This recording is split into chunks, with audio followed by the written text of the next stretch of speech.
Halo pemirsa, ketemu lagi di program Pustaka Daai, Pusat Informasi dan Keterampilan Daai TV.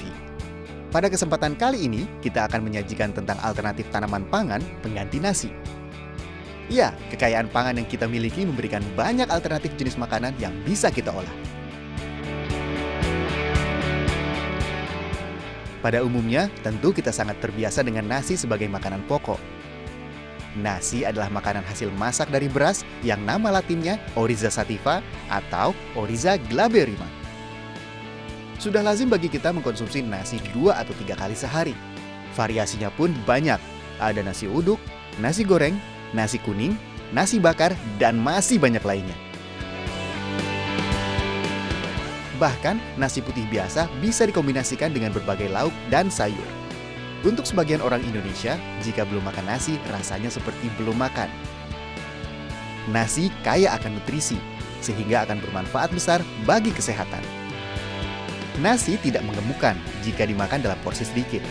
Bahkan, nasi merupakan sumber vitamin dan mineral. Nasi termasuk sumber karbohidrat yang paling enak. Sebagian besar masyarakat Indonesia mengkonsumsi beras atau nasi sebagai makanan pokok sehari-hari. Namun, kini beberapa daerah di Indonesia sudah menggalakkan program sehari tanpa nasi. Caranya, mengganti nasi dengan makanan berkarbohidrat lain. Dan ternyata, makanan pengganti nasi tersebut tidak kalah bergizi. Bahkan ada yang lebih menyehatkan, terutama untuk penderita diabetes. Lalu, apa saja makanan pengganti nasi? Inilah makanan pengganti nasi yang perlu diketahui.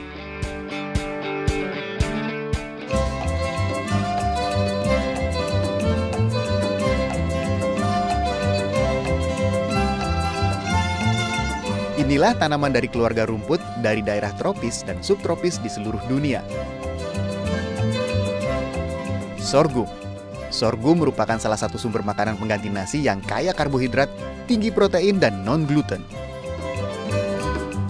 Meskipun ada banyak jenis sorghum, namun hanya satu spesies yang ditanam untuk dikonsumsi oleh manusia, yaitu sorghum bicolor. Sementara jenis sorghum yang lain paling banyak digunakan sebagai pakan untuk ternak. Sorghum merupakan tanaman asli Afrika, namun sekarang sudah bisa ditemukan di seluruh dunia. Sebagai produk makanan pokok, sorghum paling banyak digunakan untuk produksi molase sorghum, sirup sorghum, dan biji-bijian.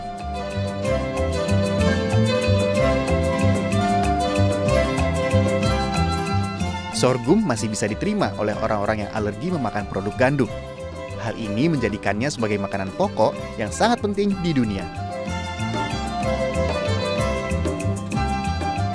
Selain itu, tingginya manfaat sorghum bagi kesehatan menjadikannya sebagai pangan alternatif yang bagus dari jenis biji-bijian atau sereal lain yang umum dikonsumsi di seluruh dunia. Berdasarkan hasil penelitian berbagai lembaga pangan, tanaman sorghum ternyata dapat dimanfaatkan sebagai makanan pengganti nasi. Budidaya, penelitian, dan pengembangan tanaman sorghum di Indonesia masih sangat terbatas. Secara umum, produk sorghum belum begitu populer di masyarakat. Padahal, sorghum memiliki potensi besar untuk dibudidayakan dan dikembangkan secara komersil di Indonesia.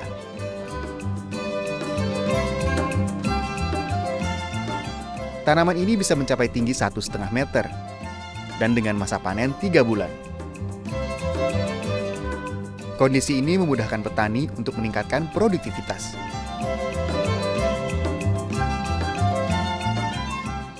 Cara pengolahannya adalah sorghum ditumbuk, setelah ditumbuk lalu dicuci dan dimasak seperti halnya memasak nasi pada umumnya. Setelah dimasak, sorghum siap disajikan.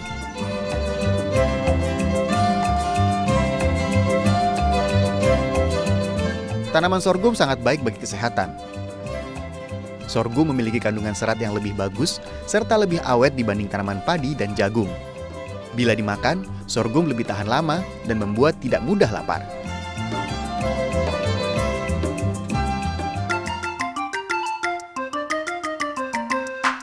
Berikutnya adalah jagung. Tanaman ini banyak ditanam di ladang-ladang yang berhawa sedang dan panas sebagai tanaman bahan makanan dan bahan pakan ternak.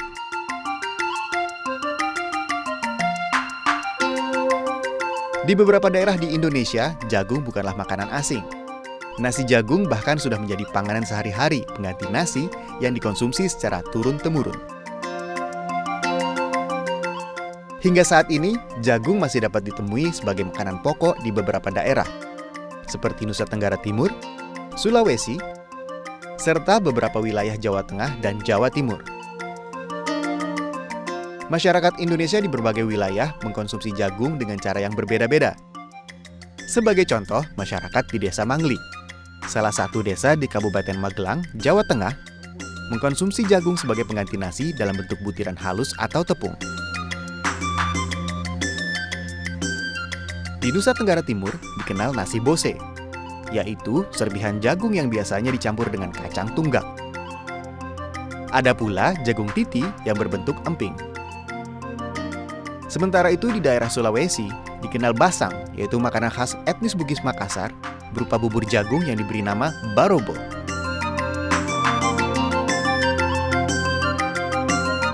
Jagung juga dapat dijadikan tepung jagung. Cara mengolahnya adalah jagung dijemur terlebih dahulu di bawah sinar matahari. Lalu, jagung yang sudah kering diambil bijinya dan ditumbuk. Biji jagung lalu direndam selama 3 hari. Kemudian ditumbuk lagi hingga halus dan lembut menjadi tepung jagung.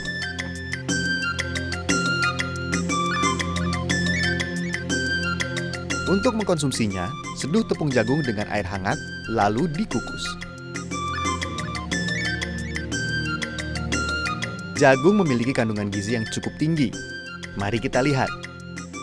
Dalam 100 gram biji jagung, terdapat 86 kalori dan berbagai jenis vitamin B seperti B1, B3, B5, dan B9 atau folat.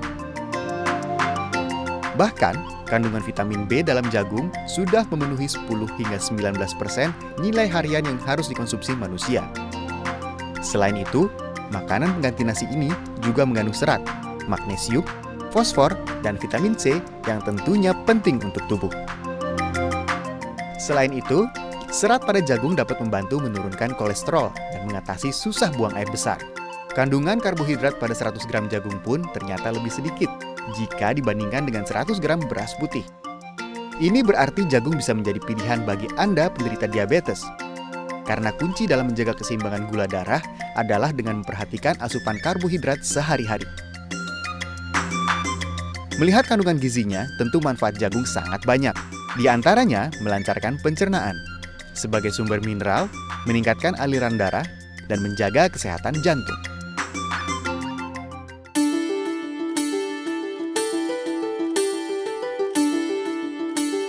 Umbi-umbian seperti ubi dan talas merupakan 2 dari sekian panganan lokal yang marak ditemui di beberapa wilayah di Indonesia. Salah satunya di Jawa Barat. Namun sayang, melimpahnya panganan tersebut tidak diimbangi dengan popularitasnya. Padahal ubi dan talas misalnya bisa menjadi pengganti beras dengan kadar gizi yang tidak kalah tinggi.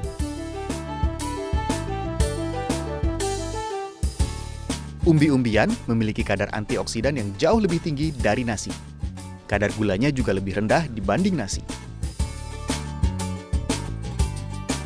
Untuk keseharian, mungkin ubi jauh lebih cocok dan lebih mudah ditemukan. Karena persediaannya lebih banyak dan ubi lebih dikenal. Ubi memang menjadi salah satu primadona masakan Indonesia. Digoreng, direbus, dikukus, atau dijadikan makanan lain sama enaknya.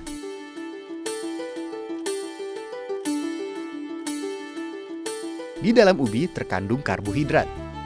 Selain itu, dalam makanan pengganti nasi ini juga terdapat vitamin A, vitamin B1, B5, B6, mangan, magnesium, fosfor, kalium, dan berbagai nutrisi lain.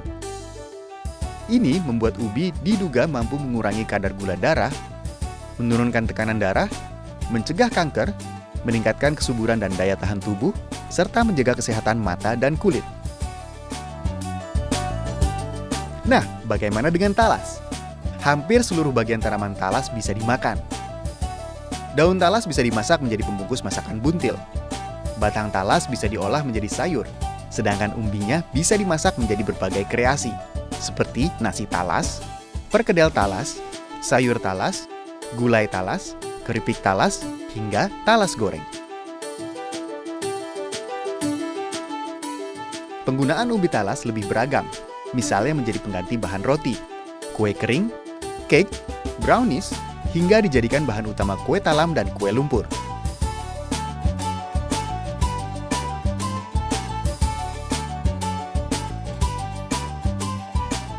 Ya, umbi-umbian bisa menjadi solusi makanan pokok pengganti nasi.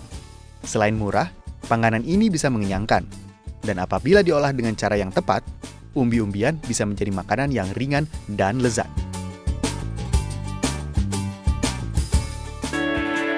Itulah beberapa jenis bahan makanan yang bisa dijadikan sebagai alternatif makanan pengganti nasi. Dengan pengembangan tanaman ini, masyarakat tidak lagi tergantung kepada beras yang belakangan ini harganya melambung. Dan juga tidak perlu merasa susah saat menjalankan diet tanpa nasi. Masih banyak pilihan karbohidrat yang bisa dikonsumsi. Mari kita belajar dari suku-suku lain dan bangsa lain untuk memakan makanan pokok selain nasi. Kita bisa menjadi kreatif dan adaptif dengan cara makan yang lebih sehat. Dan tentu saja membuat hidup lebih seru. Variasikan sumber karbohidrat Anda dengan mengkonsumsi makanan pengganti nasi yang tumbuh subur di daerah Anda. Nah, sampai di sini dulu ya program Pustaka Daai, Pusat Informasi dan Keterampilan Daai TV. Semoga memberi manfaat kepada pemirsa dan sampai jumpa di edisi selanjutnya.